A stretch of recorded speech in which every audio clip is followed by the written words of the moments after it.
اعوذ باللہ من الشیطان الرجیم بسم اللہ الرحمن الرحیم۔ لائیو نہج البلاغہ چینل کے زیر عنوان جزیرہ خضرا میں حضرت امام زمانہ علیہ السلام کے ساتھ ملاقات کرنے والے خوش نصیب افراد کا ذکر اور ان افراد کے واقعات میں سے 8واں واقعہ، جسے کہ سید حسن ابتہی علیہ رحمہ نے اپنی کتاب ملاقات با امام زمان میں تحریر فرمایا ہے۔ وہ لکھتے ہیں کہ حضرت حجت الاسلام والمسلمین جناب آقا خادمی نقل کرتے تھے کہ ایک آدمی شیراز میں ڈرائیونگ کرتا تھا، اس کا نام عبداللہ پور تھا، اور اس کی بات اور اس کی سچائی میں مجھے پورا یقین ہے۔ وہ بیان کرتا ہے کہ میں اس خیال میں تھا کہ قوم سے شیراز جاؤں۔ قوم شہر میں پل آہن چی پر ٹیکسی لے کر انتظار کرنے لگا۔ چند منٹ کے بعد ایک سید بزرگوار قریب آئے اور مجھے فرمایا کہ میں شیراز جانا چاہتا ہوں، سپیشل ٹیکسی کا کتنا کرایہ ہوگا؟ میں نے عرض کی کہ 300 تومان برابر تقریباً 300 روپیہ۔ اس نے کار کا دروازہ کھولا اور پچھلی سیٹ پر تشریف فرما ہوا۔ میں ایک لحاظ سے تو بہت خوش ہوا کہ مسافرین کی انتظار نہیں کرنی پڑی، لیکن دوسری طرف ڈرتا تھا کہ کہیں ایسا نہ ہو کہ بیابان میں مجھ پر حملہ کر کے مجھے لوٹ لیں۔ اس بنا پر چلنے سے پہلے میں نے کار کے شیشے اس انداز میں درست کیے کہ ان کی طرف سے ہوشیار رہا، مگر جس وقت بیابان میں پہنچے عجیب قسم کی کیفیت تھی۔ راستہ مجھے نظر نہیں آتا تھا، کار کے چلنے کی کیفیت مجھے معلوم نہیں تھی۔ آقا نے چند جملے میری وضع زندگی کے بارے میں پوچھے، میں بے اختیار اپنے حالات بیان کرنے لگا۔ آقا نے آپ کے بارے میں یعنی آقا خادمی کے بارے میں بھی چند سوالات کیے۔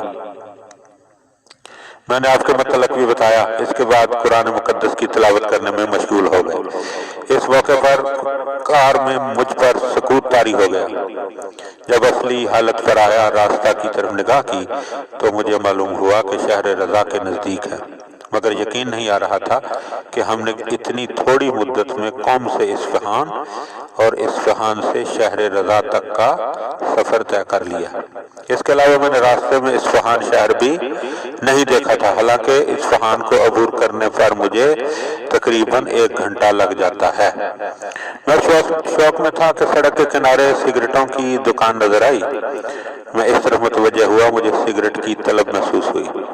میں نے سید بزرگوار کی خدمت میں عرض کیا، آقا اگر اجازت ہو تو میں سگریٹ لے لوں اور ایک پیکٹ خرید کر آپ کی خدمت میں حاضر ہو جاتا ہوں۔ آقا نے کوئی بات نہ کی، لیکن میں نے آقا کی خاموشی کو رضا ہی سمجھا۔ کار کو سڑک کے ایک کنارے کی طرف کھڑا کیا اور سگریٹ لینے کے لیے دکان پر گیا۔ ایک پیکٹ سگریٹ خریدی، اور جب میں کار کے قریب واپس آیا تو دیکھا کہ سید بزرگوار کار میں تشریف فرمانا تھے۔ میں نے خیال کیا کہ شاید کسی کام کے لیے گئے ہوں گے، حالانکہ وہاں بیابان تھا، کوئی جگہ ایسی نہ تھی۔ میں نے سگریٹ جلایا اور اسٹیئرنگ پر بیٹھ کر انتظار کرنے لگا۔ سگریٹ ختم ہو گیا، مگر سید بزرگوار واپس نہ آئے۔ میں نے ہارن بجایا، چند مرتبہ لگاتار ہارن بجایا، مگر پھر بھی کوئی خبر نہ ہوئی۔ میں کار سے نیچے اترا، ادھر ادھر دیکھا، مگر کوئی آدمی نظر نہ آیا۔ کار کی پچھلی سیٹ پر نگاہ کی تو 300 تومان پڑے ہوئے نظر آئے، جو شیراز میں جا کر انہوں نے ادا کرنے تھے۔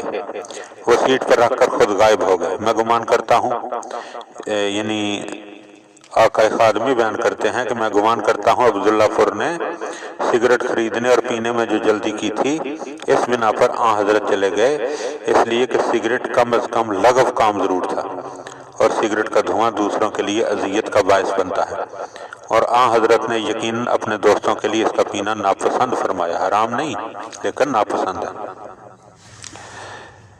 تو یہ بات ہمارے ذہن میں رہنی چاہیے کہ جو شخص بھی امام علیہ السلام کی زیارت کا شرف حاصل کرنا چاہتا ہے، اسے ناپسندیدہ کاموں سے اجتناب کرنا چاہیے تاکہ اسے امام علیہ السلام کا قرب جو ہے وہ حاصل ہو جائے۔